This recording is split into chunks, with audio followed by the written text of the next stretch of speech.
Fondation Jean Jaurès. Penser pour agir. Nous nous en sommes tenus à déterminer la place des ouvriers dans le système industriel et n'avons envisagé la société qu'en tant qu'elle développe une activité productrice. L'unité de leur conscience de classe nous a paru surtout s'expliquer par leur fonction dans cette vie organique complexe. Mais si les distinctions sociales ont bien là leur origine, c'est dans la société en tant qu'elle ne produit plus mais qu'elle consomme qu'elle se manifeste et se précise. À vrai dire, les distinctions de classe ne sont pas les plus marquées lorsqu'ils travaillent à l'usine, dans la mine, sur le chantier. Il est donc indispensable, pour bien comprendre ce qu'est la classe ouvrière et pour reconnaître jusqu'à quel point elle est une, de nous transporter dans le domaine de la consommation et d'étudier les dépenses et les besoins des ouvriers. Ainsi, Maurice Halbwachs introduisait-il son étude intitulée « La classe ouvrière et les niveaux de vie » parue en 1913. Un siècle plus tard, l'historienne et maîtresse de conférences à l'Université Paris Diderot, Anaïs Albert, bonjour. Bonjour.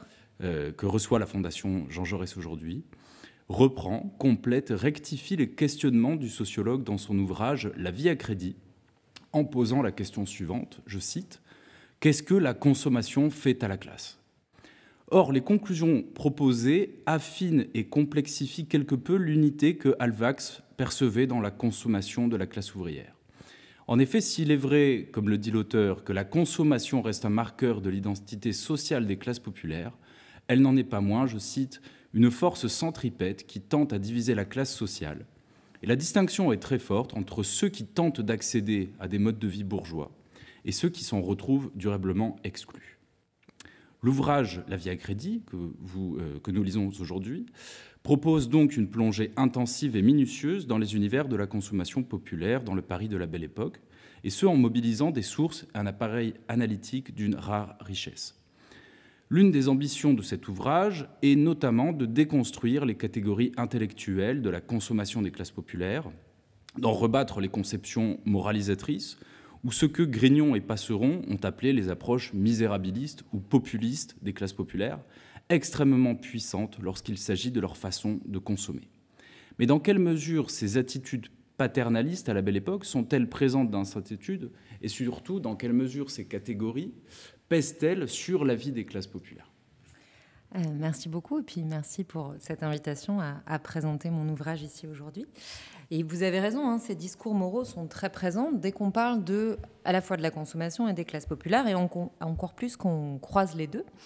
Alors, c'est des discours moraux qui sont avant tout présents dans les sources discursives, dans les sources écrites, les enquêtes. Et en fait, c'est les premiers que j'ai trouvés quand j'ai commencé cette recherche. Et finalement, j'en suis arrivée à la conclusion que la morale faisait écran aux pratiques en réalité. Puisque, effectivement, la consommation, les classes populaires sont très largement analysées par le biais de la morale. On les lit toujours dans le prisme du bien, du mal, ou plutôt du moindre mal. Donc, en gros, si les classes populaires ne consomment pas assez, c'est un signe de leur misère. Si elles consomment trop, elles ont un goût du luxe, il y a un risque de déchéance sociale, etc. Alors, la consommation, d'une part, est vue selon un prisme moral depuis très longtemps. Elle peut être vue comme une aliénation, comme on la voit dans ce cas-là un peu comme une entité transcendante. C'est un prisme qui est très présent en France, qu'on retrouve effectivement chez Guy Debord, chez Jean Baudrillard, mais aussi chez Henri Lefebvre dans la critique de la vie quotidienne, par exemple, dès 1947. Et puis, de l'autre côté, du côté de la célébration, elle peut aussi être lue comme une émancipation. C'est plutôt un discours qu'on trouve aux États-Unis, où la consommation est vue comme une action, comme un moyen qui peut être mis au service d'autres fins, notamment politiques.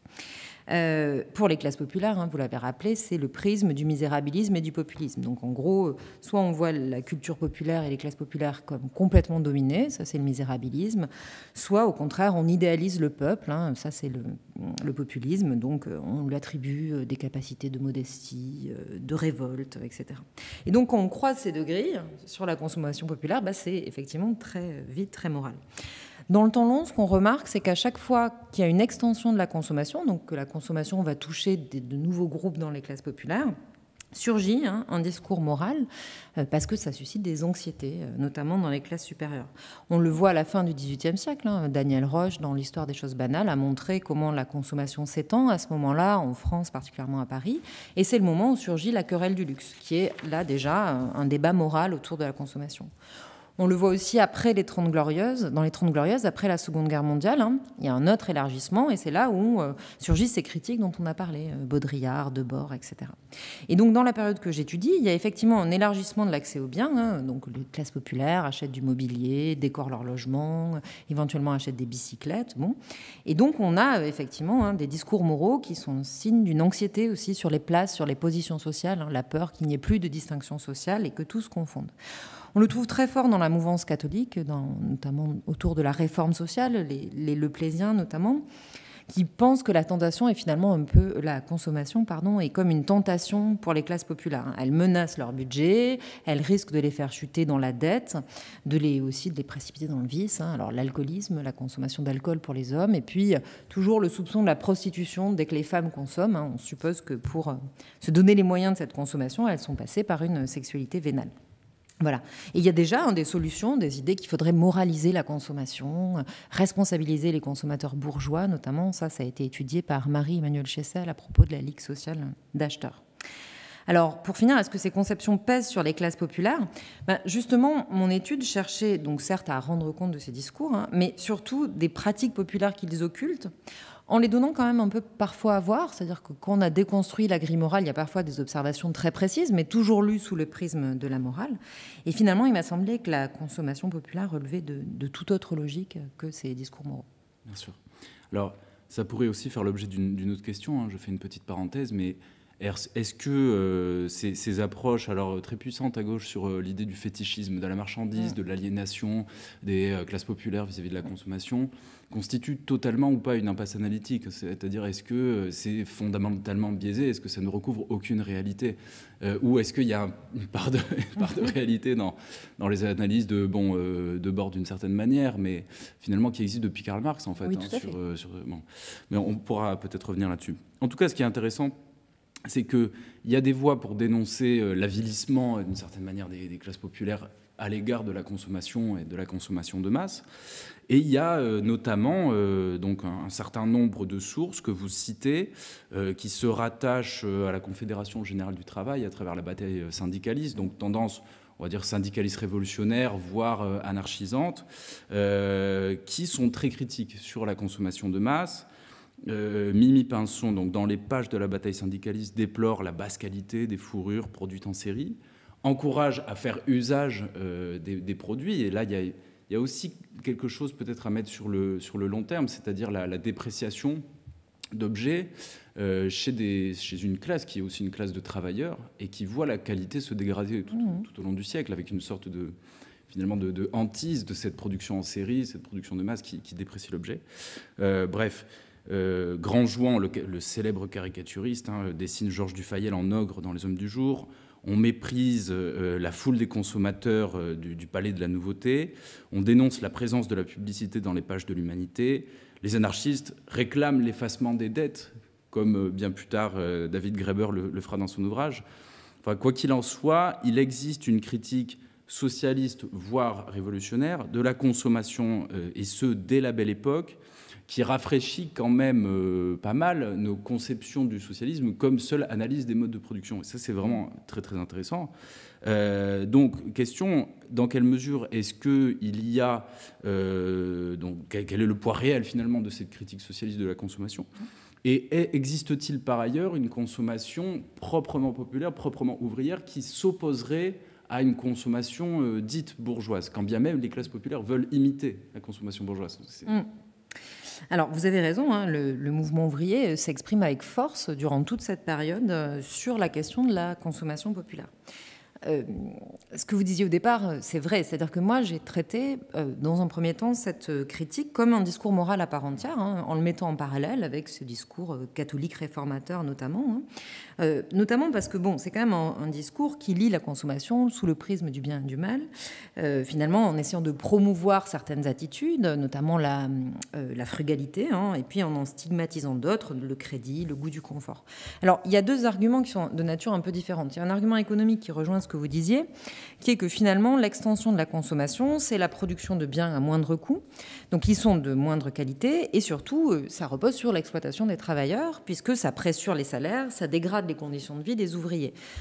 Et ça, aujourd'hui, c'est une critique qui existe toujours, alors à une autre échelle, à une échelle mondiale, mais c'est une critique qui existe, et finalement, là, les conclusions du mouvement ouvrier peuvent rejoindre celles des réformateurs sociaux qui plaidaient le fair trade, donc le commerce équitable, enfin l'ancêtre du commerce équitable. Il y a un autre argument beaucoup plus politique, qui est que finalement, là qui est très issu du marxisme, que la consommation, finalement, c'est un autre opium du peuple. Et ça endort, ça dans un pseudo-confort bourgeois, les aspirations révolutionnaires. Et de fait, quand on possède, on est moins enclin à renverser la table et à se révolter. D'ailleurs, les autobiographies ouvrières de la période, très souvent, minimisent beaucoup, enfin parlent très peu de la consommation, parce que je pense à Jean Grave, par exemple, ou même à Jeanne Bouvier, à Lucie Beau, parce que, justement, c'est plutôt le récit souvent d'une prise de conscience militante qui irait dans le sens un peu d'un ascétisme révolutionnaire, et donc qui mettrait un peu de côté ces questions de consommation.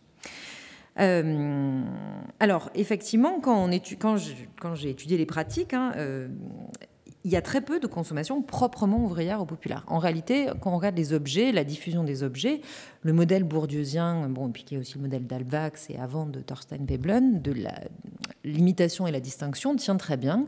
Finalement, le seul objet qui est plus présent dans les logements populaires que dans les logements bourgeois ou des classes supérieures, c'est la malle, c'est-à-dire l'objet du migrant, du nomadisme, de l'arrivée en ville, enfin un objet quand même de la pauvreté et de l'instabilité. Donc, ça a été une grande déception initiale de ma recherche, puisque j'étais moi-même inconsciemment très imprégnée de ces conceptions morales en réalité, et je m'attendais à trouver des ouvriers qui résistent à la consommation. Bon, c'était pas du tout ce que je trouvais. Et du coup, j'en ai fait une question de recherche. Je suis partie de là pour me demander qu'est-ce qui se passe donc ? Pourquoi ces ouvriers consomment ? Pourquoi ils suivent pas ces injonctions du mouvement ouvrier à ne pas consommer, etc. Et ça a été le début de l'enquête sur les pratiques. Ceci dit, certes, le mouvement ouvrier, globalement, dénonce la consommation populaire, mais il y a des discordances, il y a d'autres voies possibles, il y a une variété, c'est pas monolithique. Mimi Pinson, dont vous parliez, c'est très intéressant parce que elle est anonyme. Je ne sais pas si c'était un homme ou une femme. À la tonalité de la chronique, j'ai tendance à penser que c'est une femme, mais j'en suis pas certaine.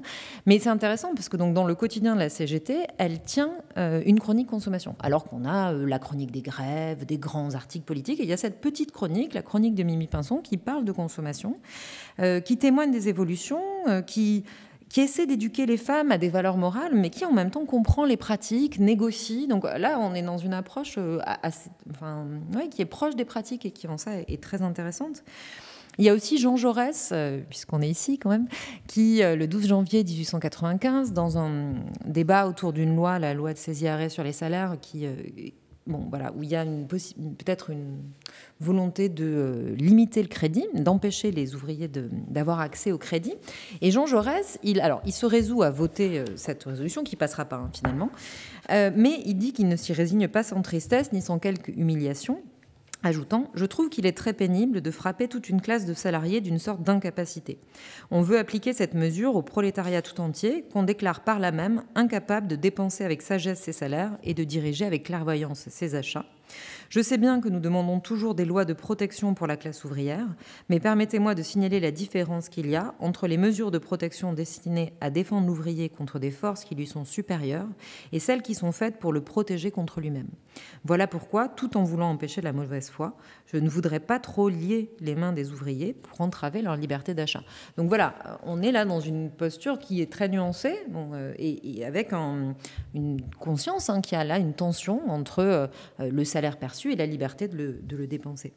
Et finalement, ce qui est intéressant, c'est que avec l'inflation et la cherté de la vie à partir des années 1910 et surtout pendant la Première Guerre mondiale, on voit dans le mouvement ouvrier une prise de conscience que les salaires, finalement, ça n'est pas seulement le prix du travail, ce qui était la conception classique dans le marxisme. Le salaire, c'est le prix du travail, mais que c'est aussi, ça sert aussi à la consommation. Et finalement, Alvax, que vous citiez pour commencer, il s'inscrit exactement à ce moment-là. Il écrit en 1913, donc il participe complètement de ces réflexions. Et on va voir une conversion du mouvement ouvrier, alors notamment des socialistes, particulièrement, vers la défense du pouvoir d'achat. Et la fin du discours de la misère. Et Hyacinthe Dubreuil, par exemple, un syndicaliste, dès 1924, dit qu'il ne faut pas peindre le foyer ouvrier dans les couleurs d'une misère trop tendancieuse, et qu'il faut revendiquer le droit à une vie plus large et plus aisée.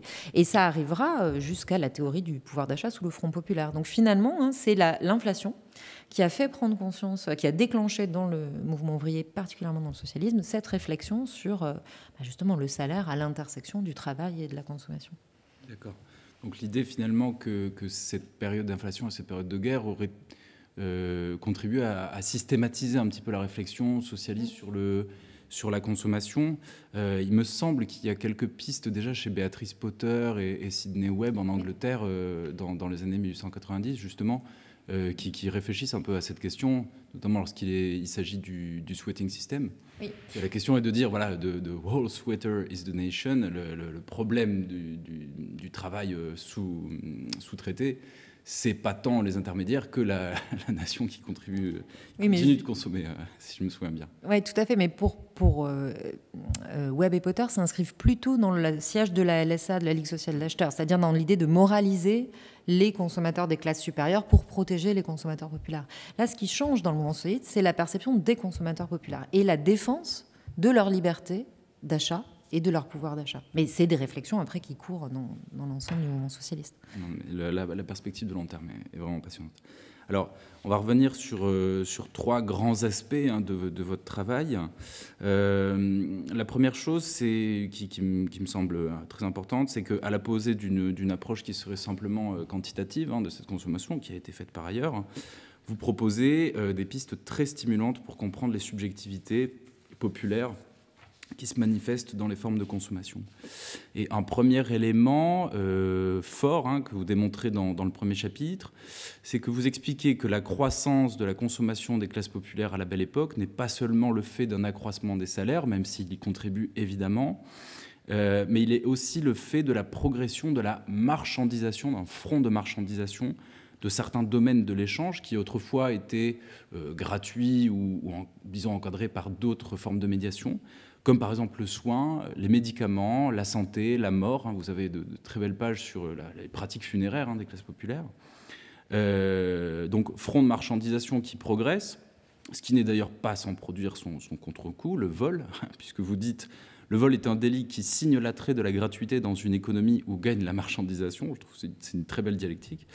Et vous montrez en même temps que cette marchandisation, ce front de marchandisation, s'accompagne d'un désir d'imitation de la mode bourgeoise qui se traduit par un désir d'objets. On a un catalogue des objets du désir, justement, certains meubles, les chaises, les armoires, etc. Et ce désir d'objet est largement entretenu par des formes très multiples de réclame, de publicité, de formes d'attrait dans ces grands magasins, justement, adressés aux classes populaires qui voient le jour. Question, du coup, c'est peut-on dire que les classes populaires participent d'elles-mêmes à cette marchandisation des rapports sociaux, alors même qu'elles pourraient leur être, d'une certaine façon, défavorables ou dommageables ? En fait, ce que vous posez, c'est la question de l'offre et de la demande qui est très difficile à trancher. Il me semble qu'il y a, en fait, une manière de répondre de manière un tout petit peu décalée, c'est qu'il m'a semblé que dans cette période à Paris, alors je précise quand même que ce que j'étudie est valable pour Paris, ces dynamiques vont se développer à l'échelle du territoire à des échelles temporelles très différentes. Donc Paris est vraiment pionnier dans ces dynamiques-là. Donc il y a 2 phénomènes assez concomitants. D'un côté, il y a effectivement la marchandisation, la modernité commerciale et économique, le développement de l'offre d'objets et de la consommation de ces objets qui est très nette à la Belle Époque à Paris. Donc les intérêts populaires se meublent, il y a des tenues du dimanche dans les classes populaires. Et puis aussi, effectivement, une marchandisation des solidarités traditionnelles, par exemple l'assurance contre l'incendie. On commence à assurer ses meubles contre l'incendie, mais aussi, effectivement, du côté du marché de la mort, les pompes funèbres qui coûtent très cher, là où dans les sociétés paysannes, l'enterrement est encore largement assuré par la communauté familiale, de voisinage, etc. Donc il y a effectivement une marchandisation importante. Dufayel, qui est l'empereur du crédit à la Belle Époque, il vend des meubles à crédit, mais il fait aussi des bons qui permettent d'acheter à crédit des services, notamment par exemple le dentiste. On peut payer son dentiste en bons Dufayel. Donc si vous voulez, le crédit gagne vraiment dans des domaines très très larges. Alors, c'est possible grâce au développement d'un nouveau réseau commercial, donc les grands magasins populaires, donc le plus important économiquement, c'est donc les magasins du Fayel, qu'on appelle aussi le palais de la nouveauté. Mais il y en a d'autres, aux classes laborieuses, le Bon Génie. Bon. Et ces grands magasins populaires, ils reposent sur deux choses, puisque certes, les salaires augmentent, mais en réalité, pas assez pour expliquer ce développement de la consommation. Donc, ils reposent sur le crédit, il faut donner les moyens économiques de consommer, et sur la publicité, évidemment, pour donner envie. Donc, on a une offre qui répond à une demande, qui est cette demande d'imitation des modes bourgeoises. Mais cette offre, elle est aussi très adaptée aux classes populaires. Et je pense que là est la clé du succès. C'est que Dufayel, notamment, qui monte un système de crédit assez performant, s'inspire des pratiques du petit commerce, par exemple. Il reprend les pratiques du crédit à l'ardoise chez le petit commerçant en récupérant les mensualités, les versements par très petites mensualités. On peut payer à la semaine, à la quinzaine, on paye 1 franc, donc très peu, avec un abonneur, un receveur de Dufayel qui vient à domicile chercher la pièce. Donc, en fait, là, on s'inscrit dans une interconnaissance qui est très efficace pour les classes populaires. Voilà. Donc, mais ces magasins, ils représentent une modernité commerciale, notamment parce qu'ils vendent du neuf et ils vendent à prix fixe. Voilà, il n'y a pas de négociation possible. Donc, l'autre phénomène qui existe en parallèle, de manière concomitante, c'est des circulations économiques ou des pratiques beaucoup plus anciennes qui subsistent. Donc, évidemment, l'achat de seconde main contre le neuf, le marchandage contre le prix fixe. Quand on va au Puce de Saint-Ouen, on peut marchander. La mise en gage au mont-de-piété et bien sûr le vol, qui dit beaucoup des désirs de consommation. Par exemple, il y a une affaire de vol à la Goutte d'Or où il y a une prostituée et son compagnon qui volent des huîtres et elle dit qu'elle veut faire la noce, donc une consommation alimentaire de luxe. Ou alors un journalier qui vole un pantalon, une chemise, des bretelles et un foulard à un photographe et puis il est retrouvé 8 jours plus tard et il les porte. Il les a pas revendus, il les a volés pour les porter parce qu'il souhaitait avoir ce type de vêtements. Donc, ce qui m'a semblé intéressant finalement, c'est que ces deux rapports au bien cohabitent en fait dans la capitale. Et donc, ça évite un peu un récit téléologique de l'entrée glorieuse des classes populaires dans la consommation. Alors évidemment, c'est pas exactement les mêmes groupes. Ceux qui ont recours à ces pratiques traditionnelles, c'est peut-être les plus marginaux, les plus pauvres, voilà. Mais en même temps, les classes populaires dans leur ensemble sont vulnérables. Et donc, ces pratiques-là, elles sont aussi disponibles pour l'ensemble du groupe, soit quand il y a des crises individuelles, une maladie, la mort d'un proche, qui oblige à réduire la voilure de la consommation, soit aussi dans les moments de crise collective, typiquement la Première Guerre mondiale. Donc, est-ce que les classes populaires participent ? Oui. Enfin, moi, ce que j'ai vu dans les sources, dans les discours qu'on peut retrouver, il n'y en a pas beaucoup, c'est vraiment réellement un désir d'objet. Ensuite, elles y participent à leur manière, en ayant recours à des pratiques qui peuvent sembler venir de deux horizons chronologiques différents, mais qui en fait sont juxtaposés. Ouais. Oui, alors il me semble, mais enfin ça serait un terme à discuter peut-être, il me semble que vous le faites, c'est finalement cette négociation entre deux formes qui se superposent de rapport à l'échange marchand questionne une sorte d'économie morale de la consommation chez les classes populaires. Il me semble que vous en parlez à un moment. Alors, de ce fait, ça nous amène sur un second point, toujours central dans cet ouvrage, c'est l'exploration de la valeur sociale des échanges et des marchandises dans ces pratiques de consommation des classes populaires.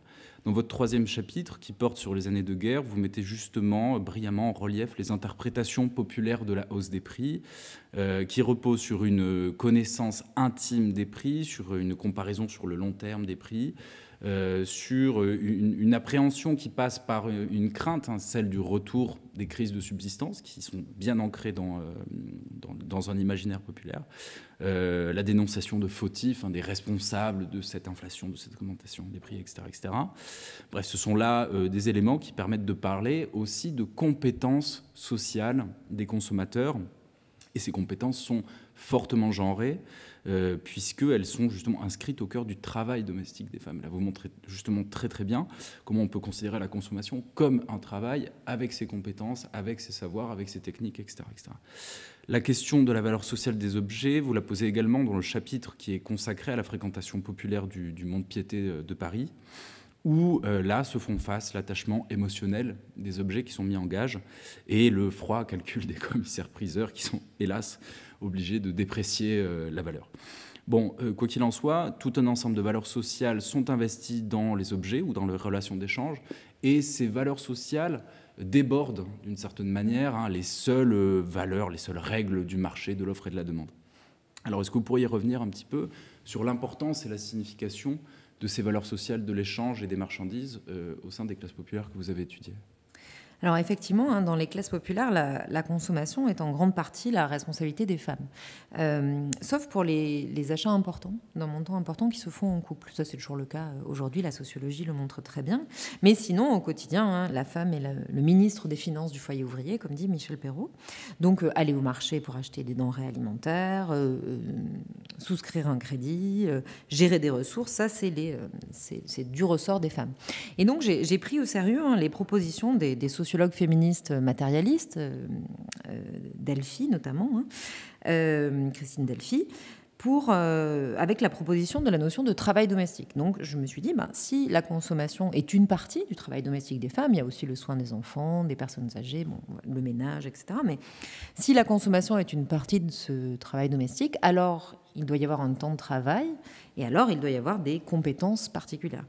Le temps de travail, il est invisible en temps normal, on le voit assez peu. Alors on le voit quand même par exemple au mont-de-piété, puisque il faut faire la queue longtemps au mont-de-piété, et un chef de bureau dit que ce sont les non-valeurs du point de vue du travail lucratif qui font la queue, donc c'est-à-dire les femmes, les enfants et les vieillards, ajoute-t-il. Donc ceux qui n'ont pas de valeur du point de vue du travail légitime, du travail marchand.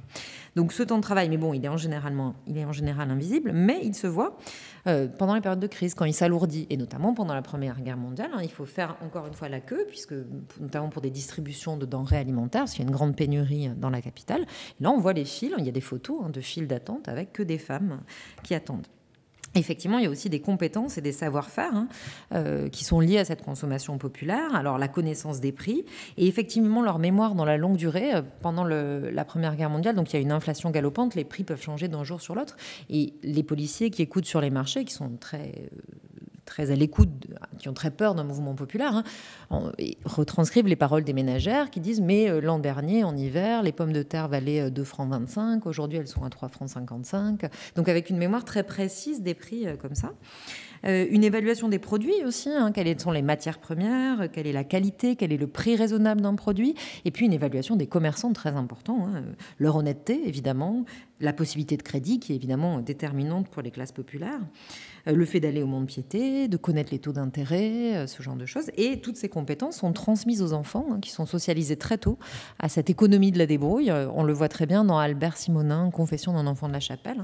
Il dit que nos mères nous recommandaient d'aller chez la boulangère en étant bien aimable et bien poli pour pouvoir bénéficier du crédit dans les temps plus difficiles. Donc ce qui est intéressant, c'est que dans les discours moraux qu'on évoquait au début, finalement, toutes ces procédures économiques sont toujours décrites comme très compliquées et les classes populaires comme très naïves, victimes d'abus, ne les comprenant pas, etc. Moi, en réalité, il m'a semblé qu'il y avait une grande rationalité économique de ces pratiques autour des objets et que les classes populaires, particulièrement les femmes, ne maîtrisent pas peut-être tous les aspects techniques ou économiques, mais en maîtrisent très fortement les aspects pratiques et notamment les interactions sociales que ces transactions impliquent et qu'elles sont au contraire expertes dans le fait de savoir mener à bien une transaction dont elles ont besoin. Et sur la valeur des objets, alors il y aurait beaucoup de choses à dire, mais en l'occurrence sur l'idée de faire de l'usage. Parce qu'une des choses qui m'a intéressée, c'était d'étudier la consommation au-delà de l'acte d'achat. Très souvent, l'histoire de la consommation, elle s'arrête au moment où on achète les objets. Et moi, j'ai eu envie d'essayer de voir ce que j'ai appelé, après un anthropologue, la vie sociale des objets, c'est-à-dire leur longue durée. Qu'est-ce qu'ils deviennent une fois qu'ils sont achetés? Et une des choses qu'on voit, c'est que dans les classes populaires, vous citiez tout à l'heure Mimi Pinson, elle le dit très bien, les objets doivent faire de l'usage. Donc en fait, si on reprend la distinction de Marx, au-delà de la valeur d'échange, il faut faire durer la valeur d'usage des objets. Et donc on les répare, on les entretient, on les bricole, avec là aussi des compétences très genrées, puisque les hommes, en gros, ont une spécialité de réparer le mobilier, rempailler les chaises notamment, et c'est eux qui s'occupent de la réparation des chaussures, et parce que c'est un savoir-faire en fait appris au régiment. Au régiment, on répare ses chaussures, les cuirs, etc. Tandis que du côté des femmes, c'est le linge évidemment, qui est la grande compétence féminine. On raccommode, on ravaude, etc., etc. Donc voilà, effectivement, tant dans les compétences que dans l'entretien des objets, on voit bien qu'il y a une perspective de genre qui est très forte, mais il y a des compétences pratiques, et les anthropologues anthropologues et sociologues, parlent des savoirs pratiques de la pauvreté. Et effectivement, hein, il y a des savoirs pratiques de la pauvreté. Être pauvre, c'est savoir un certain nombre de choses et savoir se débrouiller dans des situations de pénurie qui sont très fortement réactivées en temps de crise. D'accord. Alors, juste une petite parenthèse aussi. Sur cette peur de l'agitation sociale vis-à-vis des crises de la vie chère, vis-à-vis de la vie chère, là, vous faites une revisite très importante de l'historiographie, notamment des crises de 1911 et de 1917, 18, 19, à Paris et en province, puisqu'en fin de compte, vous dites que les crises, enfin en tout cas l'agitation sociale vis-à-vis de la vie chère à Paris a été atténuée d'une certaine manière par l'intervention de la commune dans un règlement des prix. Et ça, il me semble que c'est absolument capital. Ça permet de réappréhender aussi les événements récents autour des augmentations de prix et qui sont toujours évidemment énormément d'actualité. Bon, quoi qu'il en soit, on va aborder un troisième apport majeur de cet ouvrage qui est inscrit dans le titre. C'est l'étude des pratiques et des relations de crédit et d'endettement des classes populaires. Alors, vous le dites, hein, le crédit apparaît comme un trait distinctif de la consommation des classes populaires, très distinctif qui la sépare également de la classe bourgeoise, hein, qui rechigne de toute façon à s'endetter ou à prendre un crédit, qui est considéré comme une pratique populaire. Le prêt sur gage au mont-de-piété est également, même si vous nuancez fortement cela, une pratique populaire. Vous montrez que 75% des prêts sur gage concernent des membres des classes populaires et que ceux-ci totalisent 85% des microcrédits contractés auprès de cette institution. À propos de cette relation de crédit, vous mettez, hein, puisqu'on parlait tout à l'heure de Georges Dufayel et de son inscription dans des pratiques d'interconnaissance, vous montrez quand même qu'il y a un changement d'échelle, qu'il y a une progressive bureaucratisation de ces relations de crédit, qui passe par une mise à distance, qui passe par voilà, une rationalisation, une distanciation, une bureaucratisation de la relation entre le débiteur et le créditeur, qui vont de pair, puisqu'on parlait tout à l'heure de la loi de 1895, qui vont de pair avec une judiciarisation de cette relation entre créditeur et débiteur. D'ailleurs, le rôle des receveurs est particulièrement prégnant. Enfin, je veux dire, on a presque des officiers, finalement, de commerce qui viennent frapper à la porte pour vérifier que le crédit est bien payé comme il faut. Par ailleurs, et là, il me semble qu'on aborde un dernier point important, même si Dufayel se rêve en philanthrope, hein, il pense qu'il fait une bonne action, et que certains socialistes, d'ailleurs, dans la revue socialiste, vantent son système de vente à l'abonnement, le crédit a de toute façon mauvaise presse, de même que la publicité, notamment chez certains observateurs catholiques, hein, qui anticipent presque de bord aux observations plus tardives, puisque, d'une certaine manière, on y voit le spectre de l'usure. L'usure qui est considérée comme immorale, l'usure qui est considérée comme un abus de faiblesse auprès des classes populaires. Et la question de la moralité, du crédit comme de l'endettement, finalement centrale dans ces pratiques populaires de consommation. C'est ce que relève l'analyse du mont-de-piété, hein, qui veut être une institution de bienfaisance pour moraliser l'usure. C'est ce que veut aussi être Dufayel, qui, vous le dites, s'inspire presque de Proudhon et de ses idées sur le crédit mutuel et le crédit gratuit. Alors là, la question que j'aimerais vous poser, c'est finalement quel est le rapport moral des classes populaires au crédit et à l'endettement? Est-ce que le crédit est accepté comme un élément parmi d'autres de la culture populaire, ou est-ce qu'il peut être perçu comme une opprobre et comme finalement un élément qui vient renforcer un système de domination des classes populaires?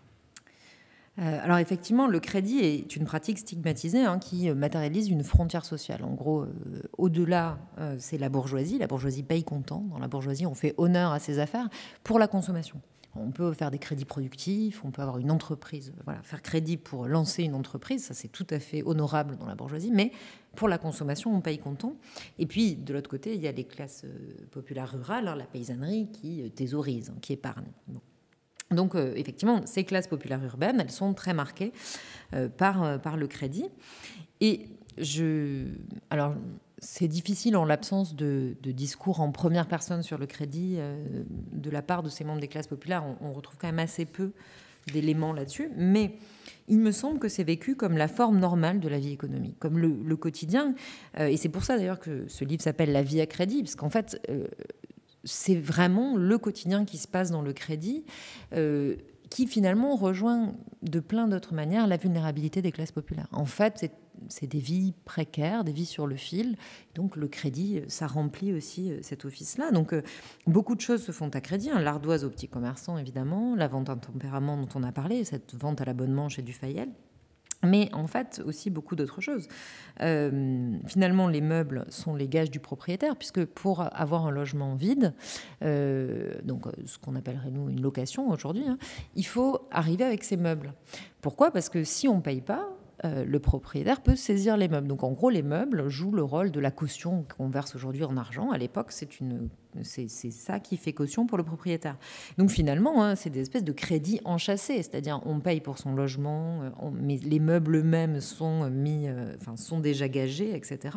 Quand il y a un problème, on va au mont-de-piété.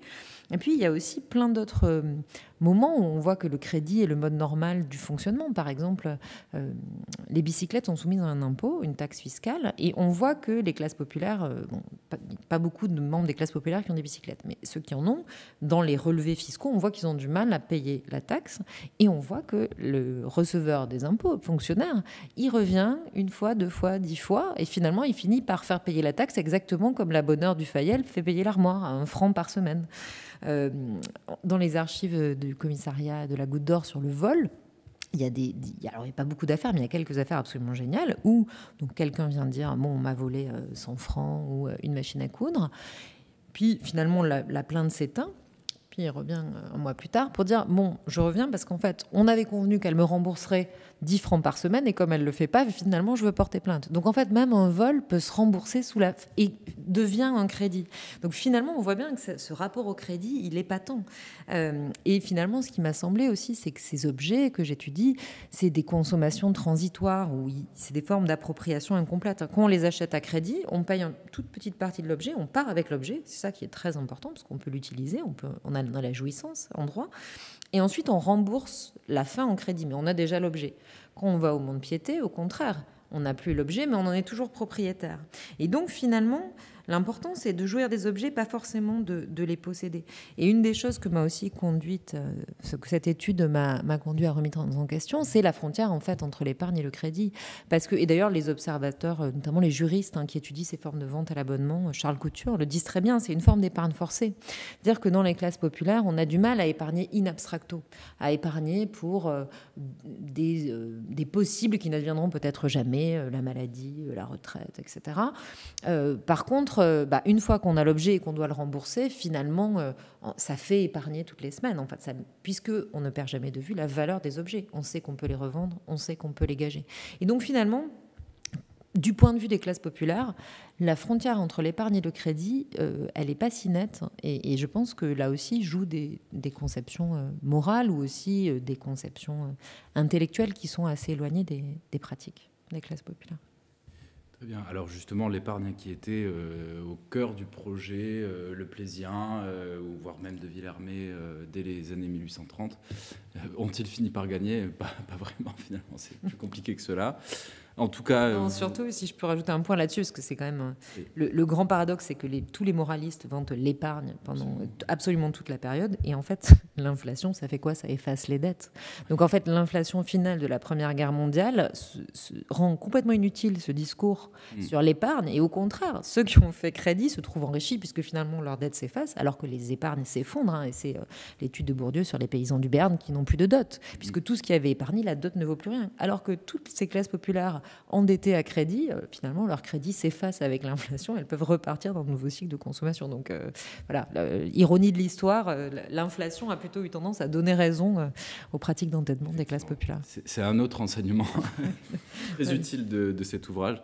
En tout cas, c'est une très belle étude sur la définition des classes populaires comme classes précaires, aussi, me semble-t-il, avec une étude très, très poussée, très fouillée, au ras du sol, sur un ensemble d'archives impressionnant. Donc merci pour votre présentation, Anaïs. Merci beaucoup pour cette invitation.